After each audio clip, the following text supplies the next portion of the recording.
Imagination and self-image.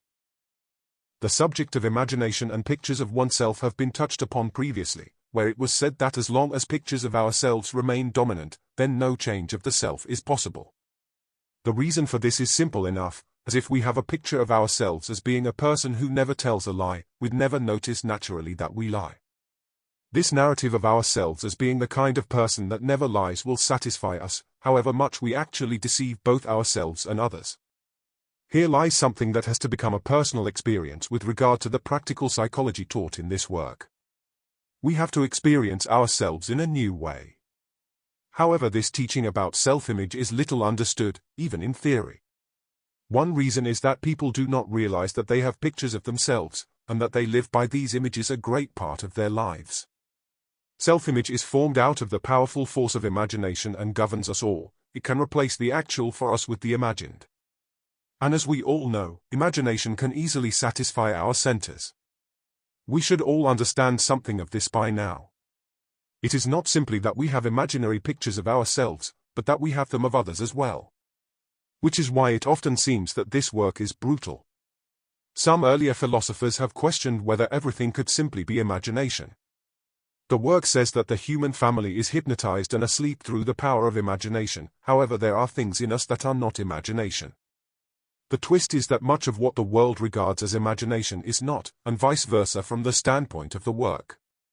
For example, many think that this work and all esoteric ideas are imagination, that the aims and affairs of their lives are certainly more real. And so people live in this millennia of abnormal materiality, and wonder why things are as they seem. Can any of us perceive that all is as it is because the human family is asleep, that all horrors that we witness are performed by people that are asleep? P.D. Ouspensky taught that several writers have tried to express the concept, dimly realizing this situation, and refers us to the work of H.G. Wells.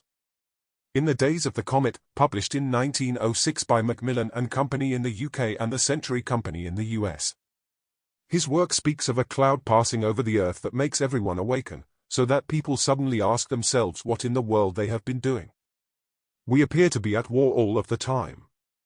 It was regarded in its day as an amusing concept, however remains much closer to the truth than imagined. Pictures of ourselves are formed from imagination and keep us asleep. Everyone has a certain number of pictures that take charge of them, blinding us to our true selves, making us believe that we are what we are not, which is the action of a picture. All of us live mostly in pictures of ourselves, in self-image, something that we fashioned in early puberty whilst standing in front of a mirror. When studying any one thing about ourselves from the perspective of work, we should connect with the wisdom of the ancients. Suppose that we think the idea that mankind is asleep is all nonsense, then we shall never be able to see the pictures of ourselves that dominate us. We will never be able to accept the idea that we are largely imagination, largely fictional animation, and that the modicum of what is real in us is very small, or at the least emotionally undeveloped. In order to understand better, more deeply, we must continually realize and review our position on this earth, where so much of what is evil and certainly unnecessary takes place, and will continuously take place until we awaken. The work says we are kept asleep because we are part of a material known as organic life which covers the earth, as a living layer or sensitive film. The function of this biomechanism is to transmit force from the higher part of the ray of creation to the lower part, much like a wireless mesh rotor. We materially incarnate into a place where a shock is necessary in cosmic creation. Yet we are also created to break free from our bondage on this planet. We hence have a dual function, and so a double view of everything is possible. We simply have to learn to perceive through that looking glass, then understand our reflection. We are all of us kept asleep, but can awaken. In order to keep mankind asleep so that it serves great nature, something must be done. A parable exists in the work where it is said that mankind was deliberately hypnotized, which means acted upon through our imagination to keep us in bondage. Otherwise we would have escaped long ago, before other cosmic taskings were fulfilled, before the general evolution of the lower parts of the ray of creation have been accomplished. This explains a great deal of our inner emotions, where we are caught between two fires, as it were. Where the explanation of everything is dual and forms the basis of the Tao teaching relating to yin and yang. P.D. Ouspensky shared a parable that Gurdjieff had once explained, which describes our situation upon this earth. We are the sheep in the tail of the Eastern Magi. There is a tale from the Silk Highway which speaks of a wealthy magician who had a great many sheep. But at the same time this magician was very mean. He did not want to hire shepherds, nor did he want to erect a fence about the pasture where his sheep were grazing. The sheep consequently often wandered off into the forest, fell into ravines and so on. Above all they ran away, for they knew that the magician wanted their flesh and skins, and this they did not like. At last the magician found a remedy. He hypnotized his sheep and suggested to them first of all that they were immortal, that no harm was being done to them when they were skinned and slaughtered. That on the contrary, it would be very good for them and even pleasant. Secondly, he suggested that the Magi was a good master who loved his flock so much so that he was ready to do anything in the world for them. Then in the third place he suggested that if anything at all were to happen to them, it was not going to happen just yet, at any rate not that day, and therefore they had no need to think about it. Further, the magician suggested to his sheep that they were not sheep at all. To some he suggested that they were lions, to others that they were eagles, to others that they were men, to others that they were magicians. After this, all cares and worries about the sheep came to an end. They never ran away again, but quietly awaited the time when the magician would require their flesh and skins. Starting from the grand scale of things, we can reflect upon this hypnotism in ourselves. We can observe that using this perspective as a starting point, we cannot expect to be able to perceive how imagination works upon us. Something very powerful is behind our minuscule forms of personal imagination and our pictures of ourselves, something very powerful indeed and not to be dismissed lightly. A terrific fight is necessary before the power of imagination can be loosened. A great deal of thought and trial, experiment, failure, quietness and patience are necessary. So let's try then to grasp some superficial idea of what pictures of oneself mean for us. A person walking along looking rather important, smiling at times, nodding occasionally, then suddenly stopping to bend down and smell a flower, gazing around to see if anyone was watching and so on. This person is in the power of a picture. Perhaps we see instead someone striding along, looking very serious, frowning, ignoring others, somber as if supporting the universe upon their shoulders. This person is in the power of a picture too. Or we see a person doing their utmost to be sassy and filled with street cred, a hail fellow well met kind of person, who laughs at everyone else that postures and preens or poses for others. This individual is equally in the power of a picture. Pictures of every kind exist. You can have a picture of yourself as a good Democrat, or a Republican, a gentleman or a revolutionary libertarian, a tough guy, a capable woman, a jokester, a rapper, an artist, a solid member of the church community, an aristocrat or geek, an intellectual and so on. They are all pictures, they are all imagination. Behind all these pictures the real person stands, but the real person never takes center stage in their narratives. The question is then asked, are pictures of oneself not sometimes real and true? The answer is, no, never, because if you have a picture of yourself as a tough guy, then you are certainly not one, and vice versa. If we reflect upon this, then it becomes clear that what is genuine and what is imaginary can never meet. They are two different orders of experience on different planes. How long it takes for us even to begin to see what depth of meaning lies herein.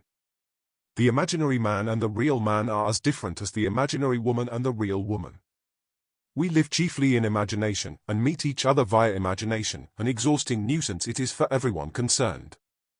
However, this all happens in the only way it can possibly happen, because we do not see these pictures that govern us and interfere with everything. Only being conscious can alter mechanicalness. The destruction of pictures is not possible unless something else has begun to form itself behind them, something that we can hold on to. This comes from long and conscious self-observation, which on one side is debunking oneself or seeing through ourselves into something rather odd and strange lying behind everything. Pictures may of course change a little according to our age and level of maturity. However, their power remains nonetheless. People often say, and sometimes emphatically, well, granted I have pictures of myself, but what ought I to be? This certainly exhibits a wrong approach. If you can begin to see a picture, if you become conscious of it, if you begin to dislike it, if you try to get away from it, to separate from its hypnotic power, if you begin to see you are not at all like that picture but invented, then the change that results will be exactly what you need. You will fit into what has always been waiting for you, and what you wandered away from long ago as a child. Herein lies the value of connecting with those childhood recollections and feelings. Remember that so much of the work consists of getting rid of things, of stopping things, of not doing. For example, if you have some well-developed systems of negative emotion, some toxic traits, self-sabotage or depression in you, it is useless to say, well, what should I do instead? It is necessary to see and continually to separate from the hypnotic power of these well-developed systems of negative emotion. Rest assured, something else will gradually take their place, if you can clear away the dust first. It may become possible to feel new feelings that you could not have previously imagined. The task remains always that the dirt must be cleared away to expose the new. That is where practical work on oneself lies. It is not a question of, what should I do? But what should I not do? Recall the looking glass, then pause for reflection, at least, in the main part anyway. Stop. Look, listen, feel, check yourself and be in the moment. One exception, and the greatest of all, is that we must try to remember ourselves, at least once a day, and deliberately so. To give ourselves that shock, the first conscious shock, is something we can all try to do, as it is certainly possible. The trouble is, we have no time. There is always the busyness of things, the torrent of thoughts and negativity. There is always something to worry about. Yet self-remembering is not going against the flood stream of inner and outer things. It is raising oneself above them, and not contending. Contending is another kind of effort. Self-remembering is not identifying with ourselves, even if just for an instant, as if we were merely acting and had suddenly forgotten our lines. When we remember ourselves, we forget that self, momentarily. We are no longer in a picture. However, it is also possible to form a picture of oneself remembering oneself. Just notice in that moment how you work, and what is the quality of that effort. Returning to the subject of pictures, pictures can occasionally be in abeyance, and in that case something odd and strange emerges. It is sometimes mentioned of someone, oh, they are very nice when they forget themselves for a moment. It is often said that a person is nice when you can get them alone. Men sometimes relax. They are no longer in uniform. These uniforms, these costumes that we wear, belong to the side of pictures. I am at least married, or I am at least respectable. These phrases belong to the picture of oneself, as being a particular sort of person and having a label, or a medal that we can pin to our chest. I am an educated person, I am a liberated person, and so on. Perhaps, I am of ancient family, or I am a self-made individual. All these phrases belong to that picture of oneself, just as do the phrases, I am a wrong person, I am a victim, or even, I am a genius. Owing to the multiplicity of our being, it is very difficult to know, to feel, what we truly are. This is because, 1, we have lost touch with essence, and 2, because essence is undeveloped in us. Most people have the emotional maturity of a 9-year-old because of this, and it requires a great deal of effort to feel or to know even the beginning of oneself. It takes a long time and is often traumatizing. But it is always different from what we imagined. People lead all sorts of invented lives owing to pictures. We dress ourselves in pictures, which often to others are laughable, but not of course to ourselves. It is sometimes extraordinary to notice a person active in certain pictures. We wonder why the person cannot see the picture, which is very simple. What is not so simple is to see that you yourself are a picture too. Pictures are formed from what we have read or heard at an impressionable age, the music we listened to, the videos we watched, the websites that we visited. Novels, movies, social media, and games of a period often form the pictures of a generation, either in one way or in the opposite way by reaction. One identifies with the hero or heroine, or we try to be different. Theatre and the media also contribute to pictures. We can all recall emulating some star or idol till it is forcibly pointed out to us. Films give rise to obvious pictures, often in quite nice people, and they begin to look or speak in another way. All this is hypnotism. However, it is more deeply due to the lack of any real center of gravity in ourselves, which renders us easily hypnotized. We forget the source of origin of our pictures, then after a time are unaware we have formed pictures of ourselves. We no longer see imitations.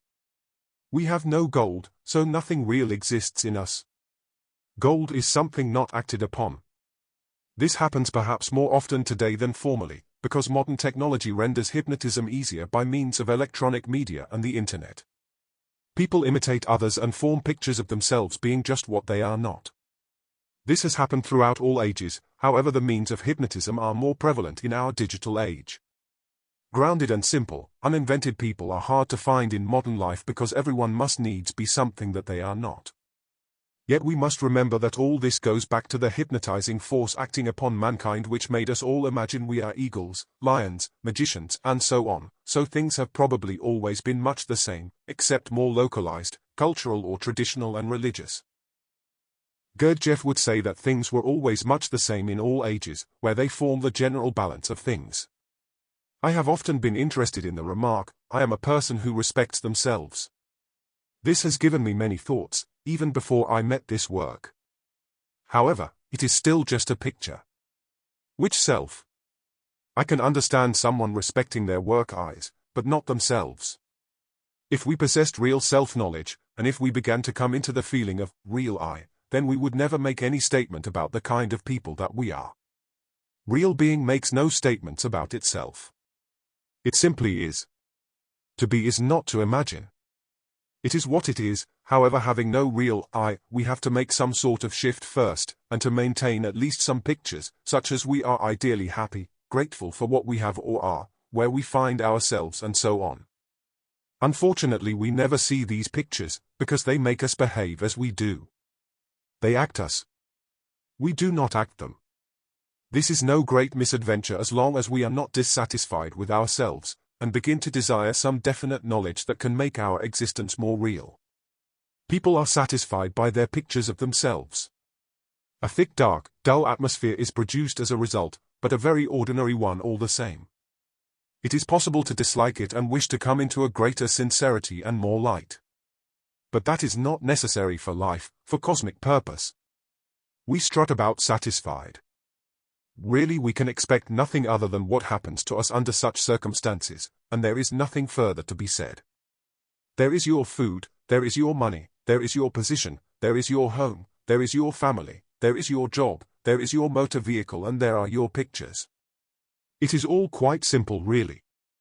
As someone once pointed out, we are all born with our tail or shadow that follows us. But this has nothing to do with esoteric psychology or the wisdom of the ancients. It has nothing to do with this work and the effort that it demands. We are encased in jello. However, this jelly of life is hypnotism. We are transfixed in self-illusion, which is the real tragedy. Why so? Because all the time we are not doing anything actually belonging to us, we are not being anything we can be, we are not in the right place in our sense of ourselves, and so we are eventually discarded as useless experiments in self-evolution. Is that too harsh a statement? Possibly not, because first we must fulfill the function of a good householder, as that is a definite and real possibility. Why? Because a self-satisfied person will say, "Why on earth should I alter my viewpoints, my thoughts, my outlook, my standards, once I have become a reasonably good householder, a reasonably responsible and educated person?" Certainly. I often wonder why anyone should. Why leave Egypt and go out into the wilderness? If pictures of yourself are very strong, very profound, and so very much identified with, then the idea becomes utter nonsense. Do you not know who I am? This is a summation of all pictures of oneself. Yes, we all say this after a certain degree of insult.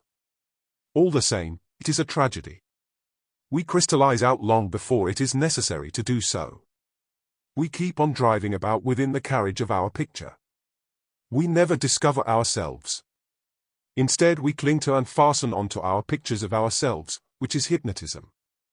When the work says we are deliberately hypnotized on this earth, it does not mean nothing. If we begin to see pictures in ourselves, and to see how we have been identified with them all of our lives, then we know that we have actually been hypnotized and so shared in the greater illusion. To see how you yourself have suffered is exceptionally difficult. It is of course obvious that everyone else is suffering from hypnotism, and that therefore everyone else is rather gullible or even silly. But not oneself.